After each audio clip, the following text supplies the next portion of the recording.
Welcome to Can I Be Honest?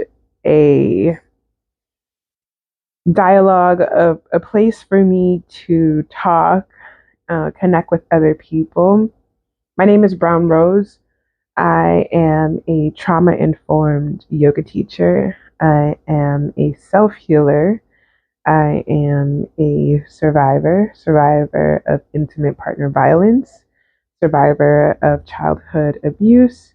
I am living with complex PTSD, severe depression, anxiety, and ADHD. I am a Black woman thriving after trauma, and that is my truth, which is beautiful to say.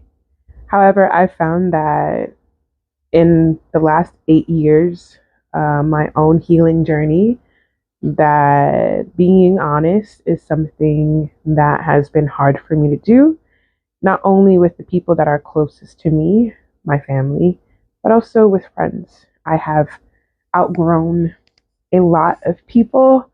I've outgrown many things. I've outgrown even the ideas of myself. And that is a beautiful thing to know.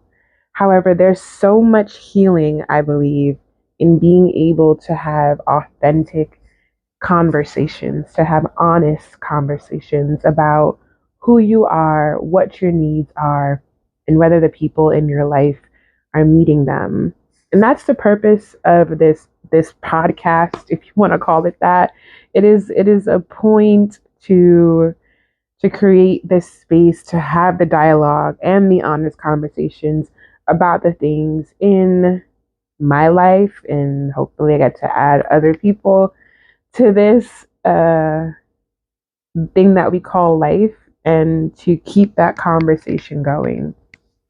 So, truly excited to start this again, start it anew in this season of change and new beginnings. Today's topic is about growth. I've noticed that I have grown a lot. I've outgrown people and places and things that I was once comfortable with. And in speaking with my therapist, I realized that with that growth came a lot of grief. And I don't know about you, but the way I was raised, there was not space or time for grief. Granted, I grew up in a very traumatic household, so there wasn't really much space or time for me to be a child, but there was truly no space or time for grief. Um, the idea of pausing and grieving made you seem weak. And so I've kept a lot of things bottled up inside. My environment was not conducive to expressing myself.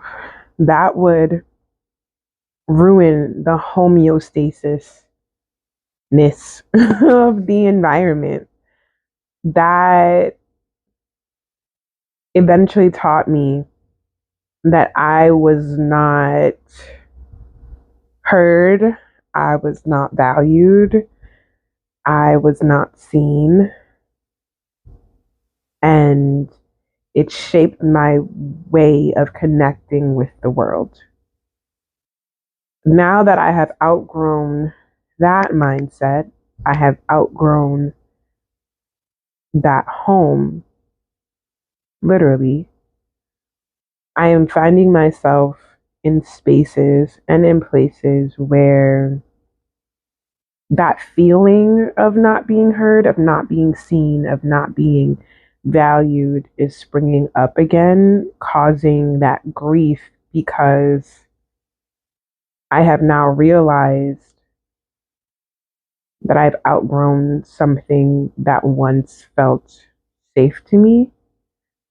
And I think grief, it is a very poignant reminder of the things in which we hold dear.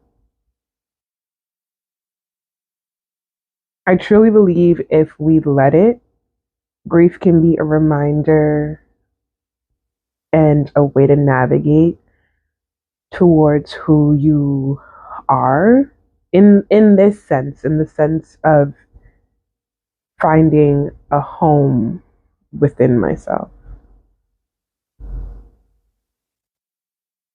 Growing up in the environment that I did not prepare me well for the real world in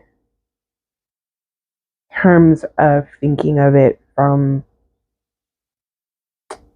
a whole perspective. If you wanted to say, I was equipped with skills to survive in terms of fending for myself, book smart, I had adequate culinary prowess, um, I learned skills to adapt, but I did not have, for example, emotional intelligence. I didn't have the full skill set that I've only come into after growing up and essentially turning my back on everything that I knew. And in homes that, to go back to the point about homeostasis, in homes that are built to function and thrive in abuse, that in itself can cause a lot of grief. It can feel alienating to realize the systems in which once meant everything do not work. They are wrong for me. I am no longer able to pretend that this works well. My body is screaming, my mind is screaming, and this feels unsafe. And the beauty in this, I will say, is that I have learned what it feels like to know what something, like how something feels unsafe to me through therapy. I have been able to find a place to step away from the chaos, maladaptive coping skills, and be able to find a space to learn and to mend myself. Through the grief, I definitely am grateful for that portion of my life. And I'm grateful to younger me for even being so brave as to go against everything that I knew and they knew at that time to begin healing. Like I've done a bid in therapy. I've done a bid. Um, it's been a long time and it's really worth it. If you knew me then and you know me now, you got to thank my therapist and me. I definitely put the work in God.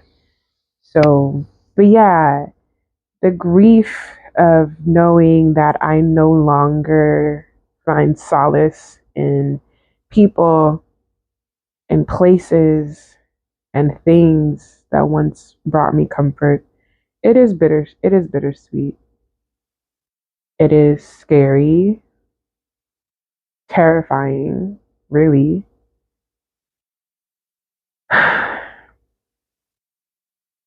However, it means, for me at least, that I've come to listen to myself.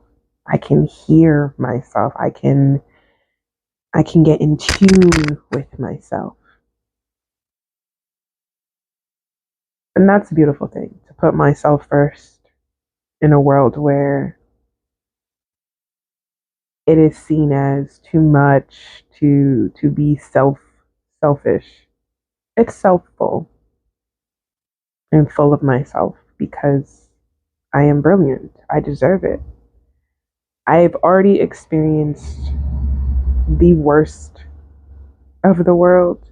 I deserve happiness. I deserve surprises that make me smile. I deserve the very best.